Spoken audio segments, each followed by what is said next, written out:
Selamat pagi, shalom teman-teman.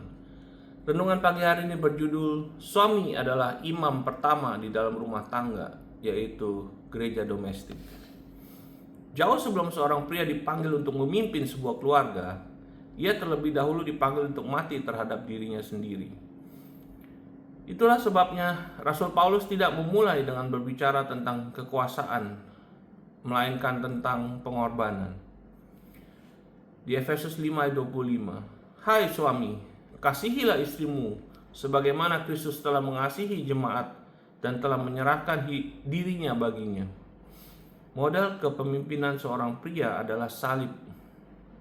Kepemimpinannya harus berbentuk seperti salib, cruciform. Kristus tidak memimpin mempelainya dengan tuntutan atau paksaan.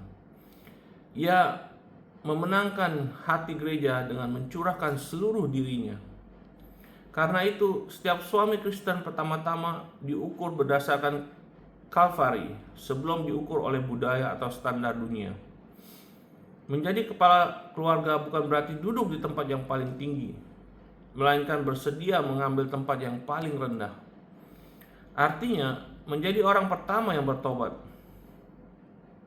orang pertama yang mengampuni, orang pertama yang melindungi, orang pertama yang berdoa, orang pertama yang bertahan dalam penderitaan, dan orang pertama yang memikul tanggung jawab ketika kekacauan memasuki keluarga.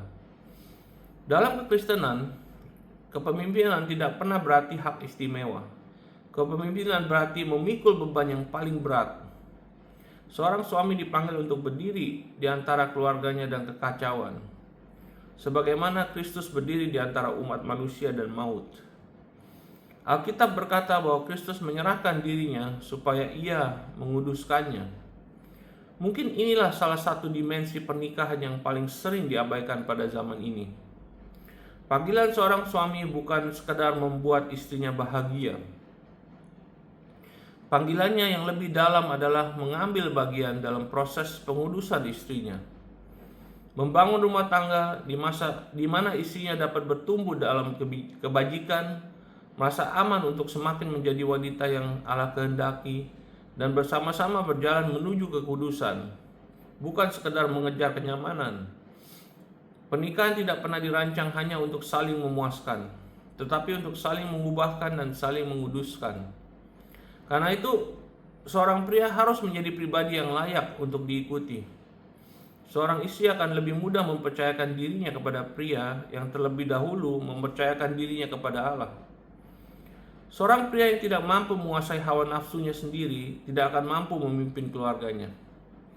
Kekuatan tanpa kebajikan akan berubah menjadi tirani. Wewenang tanpa kerendahan hati akan berubah menjadi penyalahgunaan kuasa. Kepemimpinan tanpa pengorbanan hanyalah rasa berhak yang dibungkus dengan bahasa agama. Keduanya akan menjadi satu daging. Perhatikan bahwa kitab suci tidak mengatakan satu kontrak, satu kemitraan, atau satu kesepakatan. Kitab suci mengatakan satu daging. Pernikahan adalah penyatuan yang sangat mendalam. Sebuah persekutuan di mana dua kehidupan dipersatukan secara tak terpisahkan. Seorang suami tidak lagi hidup hanya untuk dirinya sendiri. Kemenangannya menjadi kemenangan istrinya. Luka istrinya menjadi lukanya juga. Beban istrinya menjadi tanggung jawabnya untuk turut dipikul. Kepentingan diri sendiri perlahan digantikan oleh kehidupan bersama. Karena itulah pernikahan menuntut pengosongan diri setiap hari. Setiap tindakan sabar, setiap pengorbanan yang tersembunyi, dan setiap pengendalian diri adalah bagian kecil dari kehidupan Kristus yang sedang diwujudkan. Para bapak gereja sering menyebut rumah tangga sebagai gereja kecil. Jika gereja memiliki Kristus sebagai mempelai pria, maka setiap keluarga Kristen mencerminkan misteri yang sama. Seorang suami menjadi imam pertama bagi gereja domestik. Ia menguduskan rumah tangganya melalui doa, kesetiaan, pertobatan, pengampunan, dan teladan hidup yang penuh kebajikan. Anak-anak belajar mengenal Allah Bapa, sebagian melalui karakter ayah mereka di dunia. Apa yang mereka lihat setiap hari seringkali membentuk mereka jauh lebih dalam daripada apa yang mereka dengar dalam khotbah setiap hari Minggu. Dunia modern sering memandang kepemimpinan sebagai kuasa atas orang lain. Namun kekristenan membalik seluruh konsep itu. Yang terbesar adalah pelayanan. Yang terkuat adalah orang yang mampu menguasai dirinya sendiri. Pemimpin sejati adalah orang yang rela mengosongkan dirinya agar orang lain dapat bertumbuh. Mahkota kejantanan Kristen bukanlah kesuksesan, kekayaan, pengaruh, ataupun status. Mahkotanya adalah salib.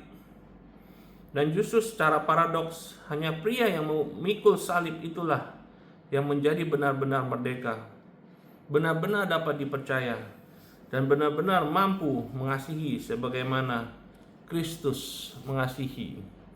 Haleluya.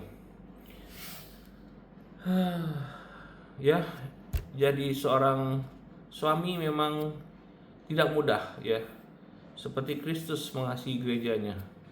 Jadi teman-teman, ya semangat ya, semangat.